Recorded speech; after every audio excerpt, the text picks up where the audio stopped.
Thank you so much for having me. And 110% correct on the Fallout Boy references, and also Usurp Synapse, which are an underrated hardcore metal band that had absolutely perfect titles. I'm gonna I'm trying something a bit new here. So if this cocks up, I mean obviously it's all new, but if this cocks up, I apologize. Um, you are by far the most attractive audience and panelists and host that I have seen today, and I'm not just saying that. Can I see the audience? No. So that sounds like a lie. We're off to a great start. All poetry is lying. What am I talking about? Cool. This is a poem, and I'm going to start with one that I particularly like the title of, which is "You became the entire circus, surprised at getting cream pied by clowns." Uh, and it goes a little like this. So the roadside attractions and the haunted houses of your body have finally admitted they never recognized you. So what? So desolate and so underfucked and so jumping in every coffin of every funeral you attend as you are, this should come as little surprise. Everyone has been crowded into graves, and it seems like you have missed your shot. There is nothing under any cups that empty yourselves as you do. There is no reflection left that looks like you. The howl is all that's left of the lion now that you have tamed yourself. The man hungry for swords cannot withstand another peace process. The freak show is full, and even you can admit they wouldn't welcome you, not ever having lasted longer than widespread legs and bodies waiting for big tops. Maybe others have developed better sideshows to keep them distracted, but you have a crowd hunger that won't divulge the disappearing acts of mobs to strangers. You have a hand's worth of history yearning for daredevils and running off to join whatever latest idea will have you. But nostalgia tourists won't linger in the milk of a candy floss sticky day and expect anything more than a handful of tickets. Everyone was talking behind your back in the hall of mirrors, observing the uncanny valley of compacting a crowd's worth of grief into a beat-up car that would never stop for hitchers looking like you, still performing the stunt work of attrition. You wreck your decadence tongue, grease painting the rumor of another day, a lathe of brief wonder, an obsession queuing for cheap tricks. Your Calliope chest collapses as you admit you never wanted anything more than laughter, the applause of person. The last wet chance of throwing knives, cloying for skin. Thanks. That was a poem. And ironically, like Layla was saying, using the haunted houses as a metaphor for bodies and circus. I imagine when that plays in my head, there's a lot of scary circus music. And I'll lead you to. I'm not gonna kind of tell you what each poem was about. Some of them speak for themselves. Some of them I like you to kind of make your own meaning about, because I think that's important.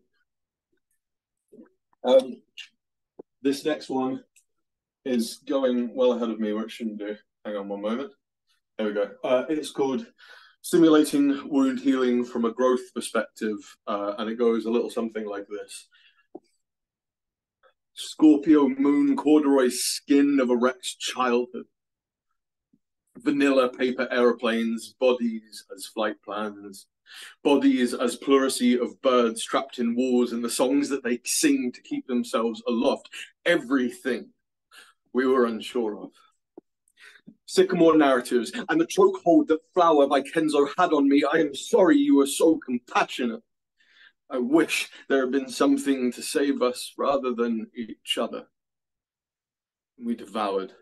The buoyancy from the inside of our cheeks kept our aeronautics to ourselves, made certain none of the wings lining our chest made their way into the real. We argued it does not matter how we lived, just that we did. I have kept an inventory of what was offered me in your absence.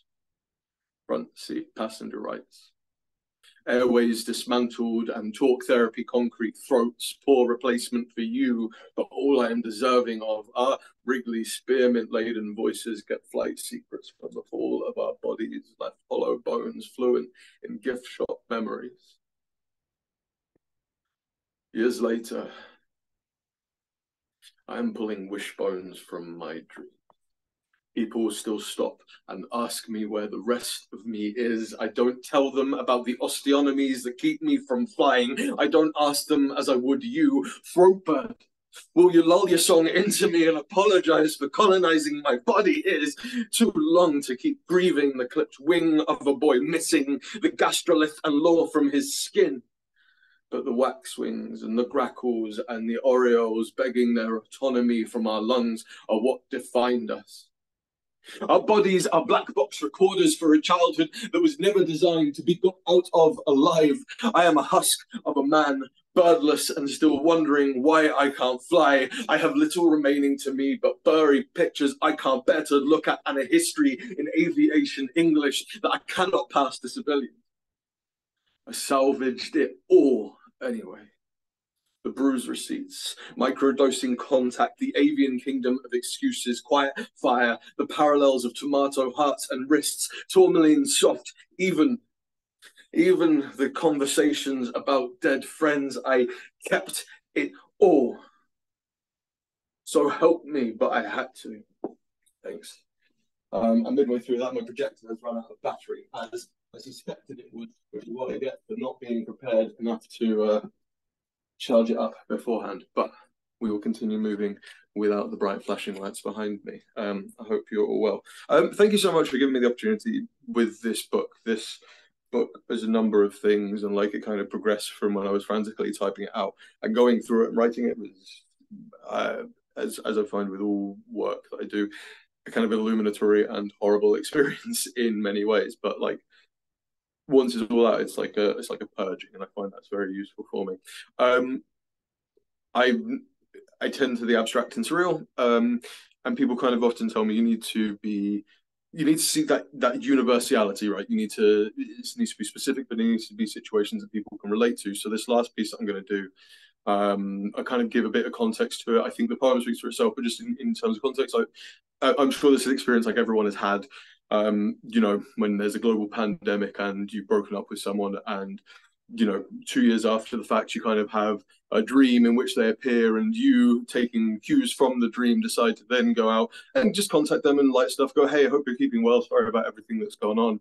And you know, it's a bit weird out there. Be great to see you for a coffee sometime. And you know, you go for a couple of coffees, but it's nothing. It's just gentle and friendly. You're just friends. That's all it is. And you know, you go for a walk on your birthday, and they're like, I didn't think you wanted to go for your birthday. I didn't think you're like, don't forget about it. It's just a birthday. You know? And then you get caught in the rain, and you end up in like a kind of little castle that all the cop works in the middle of Bristol, just up the road from me, in fact. And you know, we've all been there, right? And you know, it's raining down. You're kind of having this heart to heart that you never really got to have because you had therapy during the last few years, and it's all quite challenging. And you know, they turn around to you and say, "Oh, it's strange. I've never seen you as emotionally articulate as this. You're a completely different person than the man I broke up with." And I'm just like, that's how it is. And then you know, you go, it really is tipping it down. We should get home. And then you know, you get home and well, you're both wet, and you know, so one thing leads to another. Like, hey, let me change your clothes. We should get down together. And you hug and you spoon, and you know, you go, things are going really well. You have worked so hard to get to this point, changed everything about who you were, who they couldn't love anymore prior to all of this, and now you have this chance for intimacy again, and it's this beautiful moment. And this is a poem called "Mistaking Closure Sex for Reconciliation Sex." It goes like this. There's also some swearing in it and references to sex. It goes like this. We're fucking in the years that have left and come back with other people's body parts, and the architecture of our chest changes to accommodate fresh perspectives. In the moments of clarity, you ask me gently if you can absolve yourself completely and curl into my body. In the after, having harvested our need, we will agree to swap spit but demand back the missing weeks. And so it will never last. We're fucking. The difference between holding onto headboards or interlocking our fingers, this is a prayer that our mouths made for the missing churches our legs become, tessellating in the most nostalgic of puzzles of absent congregations. We're fucking, and this is the crossover episode. This is the crossover episode where everyone has to play the part, unwittingly inviting our history into our skin, uncovering archaeology of us, unraveling each other's bones and our pirouettes. There is a studio audience to our fucking. There is a studio audience. There is a studio audience, and they are marveling at the stunt work. There is a studio audience, body doubles committed to becoming mountains. There is a studio audience while we're fucking. We're both needing to be filled. We're fucking waiting eagerly for the fall of empires, despite all our momentary telling me this time it won't come. We are fucking. We are fucking. We are fucking. We are fucking. We are fucking. And you are telling me I need to forgive myself that we're fucking. No, it's complicated, but it's complicated. No, we're fucking with gravity, composure, and the salt of our language making tender work of falling, then pulling out of that particular ego death. We are fucking with gravity watching. We are helping universal constants explore their marriage. Strong force and time are in bed with us. We are fucking. We are making space for ourselves in the corridors of each other. We are asking for a moment to sluice our throats with ice water. We are making treaties to the embassies of one. We are post-coital touching, tender, debating if gravity is a god. We are fucking. You are talking of prostate milking, leather, and not feeling like you can breathe except when being choked. There is stubble rash on both our thighs. There is stubble rash on both our thighs and your chin, and you are smiling in the exact language of missing. You are asking kindly and showing very clearly exactly how you like to be touched now. And time is so fucking impatient. We're fucking on and off. We are asking each other for a break to switch positions. And we are asking for a break to switch positions. We're fucking wrist work at the ready. We're fucking SSRIs telling me we really need to figure out what this means beyond the immediate. We're fucking telling me you love what I represent, telling me that we are fucking, if only we knew what that meant anymore, and asking with our bodies if this distance can tender 2 years worth of unmade beds and empty windows. We're fucking, you are asking me if there is gravity from all this closure, and I am complaining about all that needing damage and the unwritten ritual of our hands. We are wearing our old skin. We are fucking bodies full of bite templates yielding to familiarity. We are hoping for some form of revelation. We're fucking, but then you apologize for getting carried away and say it was force of habit. We're fucking say it was a lapse. We're fucking say it was only temporary. These things so often are. We're fucking, and it's not that these things hurt more or less this long after, just that I never allowed myself to feel when I should have done. We are fucking and trying to find respite from how after so long our bodies simply lose the shorthand of empty. We are fucking and trying not to cry. You are clasping my ears to the side of my head, looking right in my eyes and yelling something indecipherable, but knowing your predilection for ownership and never letting go of the dead boy I became. I think you are saying you are loved, you are loved, you are loved. And it doesn't matter because you are mine, you are mine, you are mine. Thank you very much.